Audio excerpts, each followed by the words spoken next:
பிரணவம் உணர்த்திட சிவனார் காமுற உதித்த மனமுறை பொருளே ஓங்காரமாக உதயத் தொழுந்தே ஆங்காரமான அரக்கர் குலத்தை வேறற களைந்த வேலவா போற்றி.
ஆறு சிரமும் அழகிய முகமும் ஆறிரு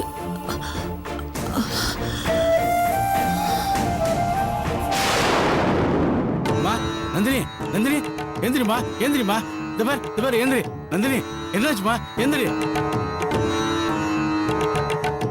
மெதுவா மெதுவா போதுமா போதும் இதோட நிறுத்திக்கலாம் போதும். இல்லப்பா சொன்னா கேளுமா. அது சரியாகிற வரைக்கும் நான் என் பிரார்த்தனையை விட போறதில்லை.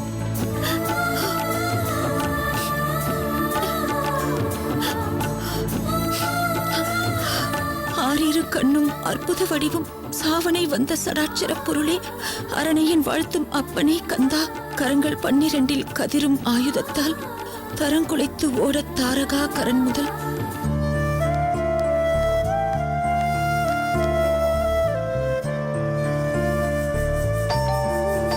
யாரு? மாலதி நான் தாமா. வரேம்மா.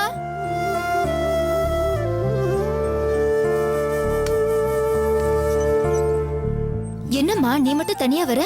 நீ அப்பா கூடவே ஹாஸ்பிட்டல் இருக்க வேண்டியதானே? இப்ப எதுக்கு அடிச்சு பிடிச்சு கிளம்பி வந்த? இல்லடி, குழந்தைய வச்சுக்கிட்டு நீ மட்டும் தனியா இருப்பேன்னு அப்பா என்ன அனுப்பிட்டாரு. ஏமா எனக்கு என்னம்மா பிரச்சனை? அம்மா நீ ஹாஸ்பிட்டல் போனதுக்கு அப்புறம் போன் பண்றேன்னு சொன்னல, நீயும் போன் பண்ணல அப்பாவும் போன் பண்ணல. சரி அத்தை எப்படி இருக்காங்க? பாவம் மாலதி அவங்க. இப்ப உண்மையெல்லாம் தெரிஞ்சதும் நந்தினிய நம்ம எவ்வளவுலாம் கஷ்டப்படுத்திருக்கோம்னு நினைச்சு அவங்க ரொம்ப மனசு உடைஞ்சு போயிருக்காங்கடி. அந்த வேதனையில தான் அவங்க இந்த நிலைமைக்கு ஆளாயிருக்காங்க. ஆஸ்பத்திரியில சுய நினைவு இழந்து படுத்துட்டு இருக்கும்போது கூட அவங்க நந்தினி நந்தினின்னு தான் புலம்பிக்கிட்டே இருக்காங்க. அந்த நேரம் நந்தினி அவங்க பக்கத்துல இல்லாம அவங்க நல்லபடியா பொழைக்கணும்னு வேண்டிக்கிறதுக்காக அவ கோவிலுக்கு போயிட்டு இருக்கா. அப்புறம் மாப்பிள்ள தான் விஷயத்த சொல்லி கூட்டிக்கிட்டு வந்தாரு. நந்தினி அத்தை அத்தைன்னு கத்தி பார்த்தா கதறி பார்த்தா, ஆனா சம்பந்தியம்மா கண் முழிச்சு பார்க்கவே இல்ல. அம்மா டாக்டர் என்னம்மா சொன்னாங்க? டாக்டராலேயே எதுவுமே சொல்ல முடியலடி. ஆனா அவங்கள காப்பாத்துறது எங்க பொறுப்பு. அது வரைக்கும் கர்ப்பமா இருக்கிற நந்தினி நாள் பூரா ஆஸ்பத்திரியிலே இருக்க வேண்டான்னு சொல்லி எங்களோடயே அவளை வீட்டுக்கு அனுப்பி வச்சுட்டாங்க. இப்போ அப்பா அவ கூட தான் இருக்காரு. ஆனா நந்தினி தான் சம்பந்தி அம்மாக்கு இப்படி ஆனதுல இருந்து பச்சை தண்ணி கூட குடிக்காம இருக்கா. என்னம்மா சொல்ற?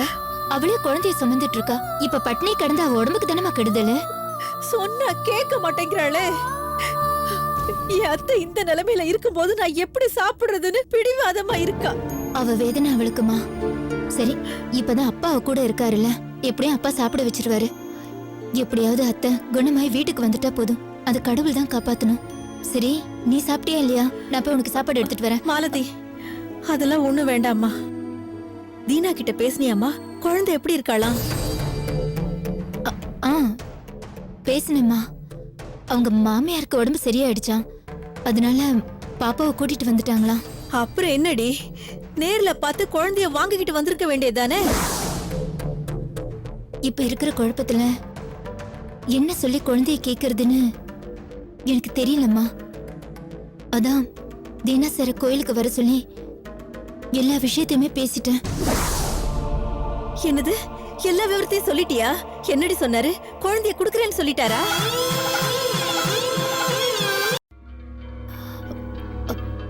அது அது அது வந்துமா. என்னம்மா வந்து போயின்னு சொல்லுமா.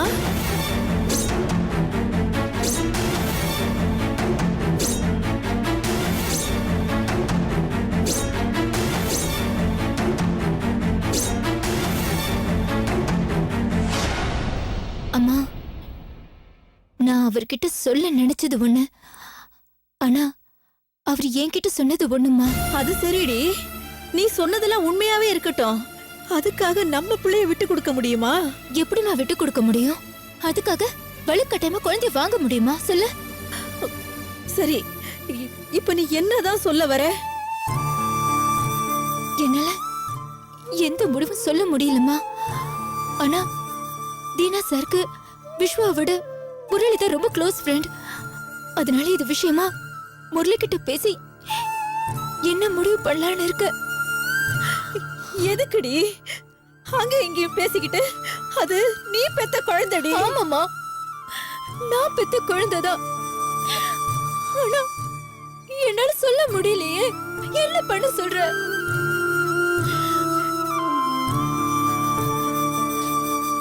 இத பத்தி நான் முரளி கிட்ட பேசுறேன். பேசுவா.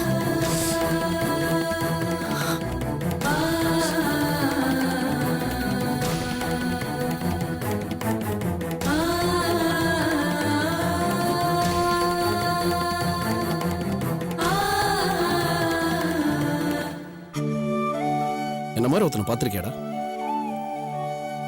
என்னோட தரித்திரம் தாண்டா அத்தனை பேரையும் கஷ்டப்படுத்துது. முதல்ல அப்பா போனாரு, அப்பாவுக்கு கொல்லி போட கூட முடியாம போயிட்டேன். அடுத்து அம்மா இப்படி. நந்தினி ஒரு பக்கம் அம்மாவை நினைச்சு சாப்பிடாம கூட கஷ்டப்பட்டுக்கிட்டு இருக்கா. வயித்துல வளர்ற குழந்தை இவ சாப்பிடாதனால அதுவும் பட்டினியா கஷ்டப்படுது. சுத்தி முத்தி அத்தனை பேரும். ஆனா இதுல ஒண்ணு பாத்தியா, நான் நல்லா இருக்கேன், எனக்கு எதுவுமே இல்ல. குத்துக்கள் மாதிரி நல்லா உட்காந்துருக்கேன், சுத்தி இருக்கிற அத்தனை பேரையும் கஷ்டப்படுத்திக்கிட்டு. என்ன பொழப்படாது? என்னடா ஏன் இப்படி எல்லாம் பேசுற மச்சான்? அம்மாக்கு ஆஞ்சியோகிராம் முடிஞ்சிருச்சு, ஆபரேஷன் சக்சஸ் ஆயிடுச்சு. டாக்டரும் அம்மா பழிச்சிடுவாங்கன்னு அவ்வளவு கான்பிடென்ட்டா சொல்லியிருக்காரு. அவருக்கு இருக்கிற அந்த கான்பிடென்ட் உனக்கும் இருக்கணும்டா, சரியா?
Mister Viswa, congrats. என்ன உங்க அம்மா டேஞ்சர் கண்டிஷனை தாண்டிட்டாங்க. கடவுளே, ரொம்ப தேங்க்ஸ் டாக்டர். ஆண்டவா. கண்ணு முடிச்சிட்டாங்களா டாக்டர்? யா, இன்னும் அவங்க கண் முழிக்கல. ஆனா அது ஒன்றும் பிரச்சனை இல்லை. அவங்க பல்ஸ் ரேட், ஹார்ட் பீட் எல்லாம் ரொம்ப நார்மல் கண்டிஷனுக்கு வந்துருச்சு. இனிமே அவங்களுக்கு 100% எந்த பிரச்சனையும் இல்லை. மார்னிங்குள்ள அவங்க கண் முழிச்சு எழுந்து உட்கார்ந்துருவாங்க. கவலையே படாதீங்க mister Viswa. Thank you doctor. Really thank you so much doctor. Nice nice nice. Thanks எனக்கு சொல்லாதீங்க, அந்த கடவுளுக்கும் உங்க வைஃபுக்கும் சொல்லுங்க. உங்க வைஃபோட எஃபோர்ட் தான் அம்மாவோட நினைவுகளை எழுப்புறதுக்கு கடவுளை கண் திறந்து பார்க்க வச்சிருக்கு. அதுதான் உண்மை. That's the fact. கண்டிப்பா டாக்டர். தேங்க்யூ. பார்க்கலாமா டாக்டர்? ஆஹா, ஒரு half an hour கழிச்சு போய் பாருங்க. எந்த டிஸ்டர்பன்ஸும் பண்ணாம ஒரு 2 நிமிஷம் நின்னு பார்த்து வந்துருங்க. Okay, doctor. ஓகே கண்டிப்பா. Okay. Thank all you. The best. Okay doctor. Thank you. Thanks. Sai Baba. ஏய், நந்தினிக்கு ஃபோன் பண்ணி சொல்லிடுறேன்டா. ஆமாடா, உடனே ஃபோன் பண்ணி சொல்றா.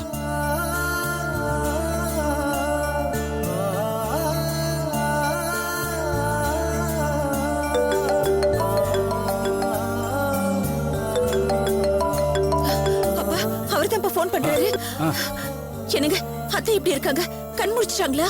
நந்தினி, அம்மா பெர்ஃபெக்ட்லி நார்மல், எந்த ப்ராப்ளமும் இல்ல. டேஞ்சர் கண்டிஷன்ல இருந்து கம்ப்ளீட்டா வெளியில வந்தாச்சு. அப்பா, அத்தை டேஞ்சர் கண்டிஷனை தாண்டிட்டாங்களா? சொல்லுங்க.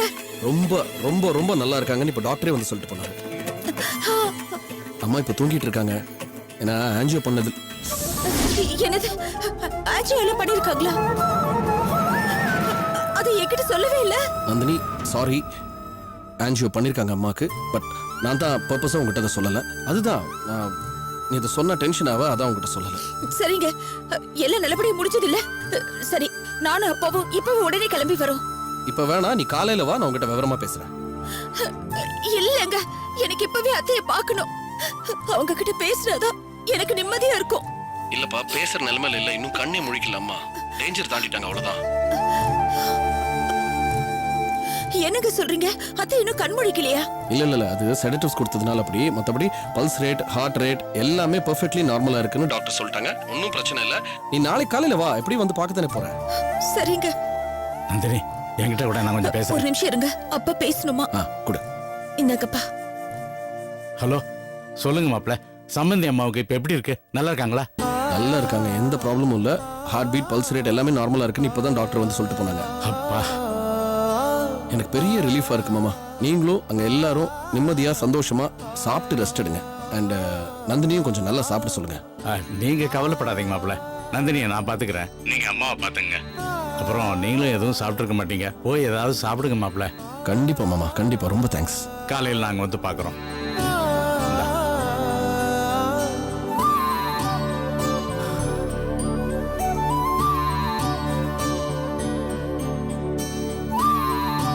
மச்சான், அதான் எல்லாம் சரியா போச்சுல்ல? இன்னும் என்னடா? Be happy. நந்தினி, உன்னோட வேண்டுதல் வீண் போகலம்மா. சம்பந்தி அம்மாவுக்கு இனிமே எந்த பிரச்சனையும் இல்லைன்னு சொல்லிட்டாங்க. நாளை காலையில நம்ம போய் பார்க்கலாம். இப்போ அது கொஞ்சம் ஏதாவது சாப்பிடுமா? சரிப்பா, நீங்களும் வாங்க, சேர்ந்தே சாப்பிடலாம். நான் போய் தோசை ஊத்துறேன். வாமா. மெதுவா மெதுவா. மெதுவா எழுந்துருமா.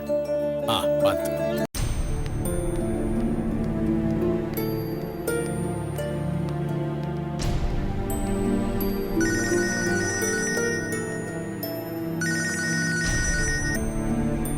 சொல்லுங்க மாலதி.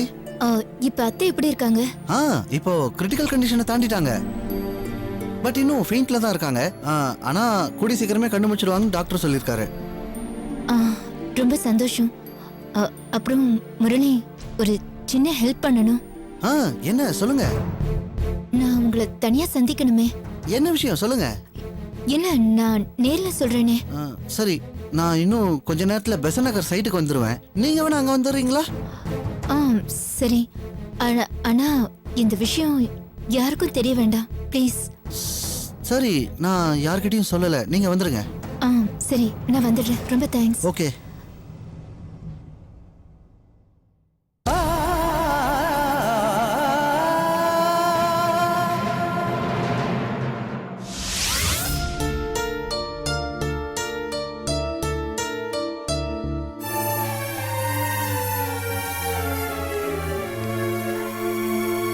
விஸ்வா, விஸ்வா எழுந்துக்கோடா.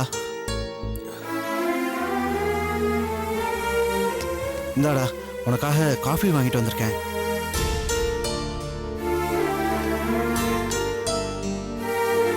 சரி நான் சைட்டுக்கு போறேன், நீயும் காஃபியை குடிச்சிட்டு அப்படியே ரெஃப்ரெஷ் பண்ணிக்கோ. இந்தா மச்சான். சரி நீ போயிட்டு வா, நான் கிளைண்ட் வரான்ற. சரி நீயும் போல நானும் போலன்னா தப்பாயிடும் அப்புறம். ஆ நீ போயிட்டு வா. சரிடா. அப்படியே உனக்கு டிஃபன் வாங்கிட்டு வந்திருக்கேன், ப்ரஷ் பண்ணிட்டு சாப்பிட்டுறா.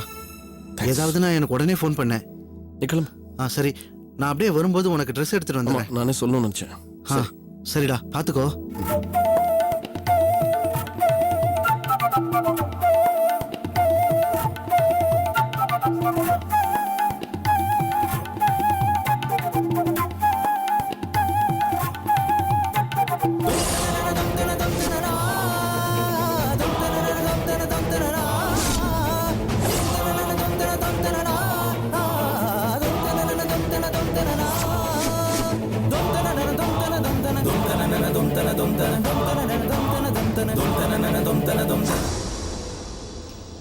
எனக்கு என்ன பண்றதுன்னே புரியல முரளி.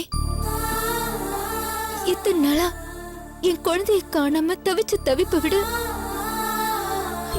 இப்ப என் குழந்தை பக்கத்துல இருந்தும் அதை என்னால உரிமை கொண்டாட முடியாத தவிப்பு ரொம்ப ஜாஸ்தியா இருக்கு. இதுல மத்தவங்க கிட்ட ஆலோசனை கேட்கறத விட உங்ககிட்ட கேட்டா சரியா இருக்கும்னு தோணுச்சு.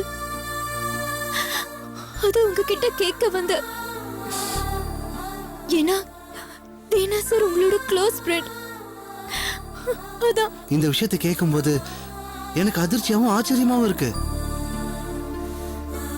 எப்பவோ காணாம போன உங்க குழந்தை இப்போ உங்க கையில கிடைச்சிருக்கு. அதுவும் சுந்தருக்கு கிட்னி ஃபெயிலியர் ஆகி அவரை காப்பாத்துறதுக்காக நீங்க வேலை தேடி உங்களுக்கு அந்த வேலையை கொடுத்தவரு எனக்கு ஃப்ரெண்டா இருந்து அவன்கிட்ட உங்க குழந்தை இருந்து உங்க குழந்தையால மட்டுமே அவன் ஒய்ஃப் உயிர் வாழ்ந்து இப்போ அந்த குழந்தைய நீங்க வாங்கவும் முடியாம விட்டு கொடுக்கவும் முடியாம நினைச்சாலே ரொம்ப கஷ்டமா இருக்கு மாலதி. இப்ப நான் என்ன பண்றது முரளி?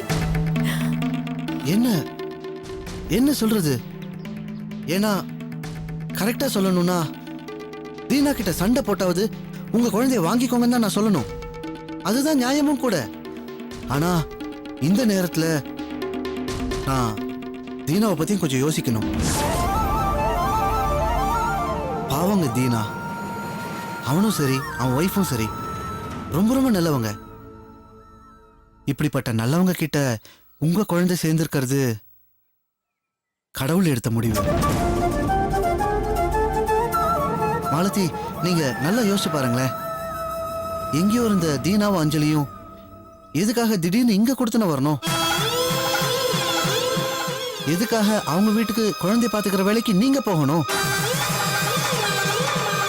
எனக்கு என்ன தோணுதுன்னா இந்த குழந்தை விஷயத்துல நீங்க அஞ்சலி 2 பேருமே கஷ்டப்படக்கூடாதுன்னு தான் அந்த கடவுள் முடிவு பண்ணியிருக்காரு.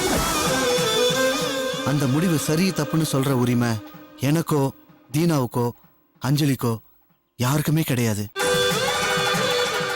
உங்களுக்கு மட்டும்தான் இருக்கு. நல்லா யோசிங்க மாலதி. அதுக்கப்புறம் நீங்க எந்த முடிவு எடுத்தாலும் அதை என்னால சரின்னு சொல்ல முடியுமா தெரியல.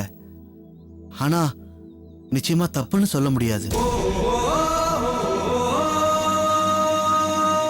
கடைசியா ஒண்ணு சொல்றேன். குழந்தை உங்ககிட்ட இருந்தா நீங்க சந்தோஷப்படுவீங்க.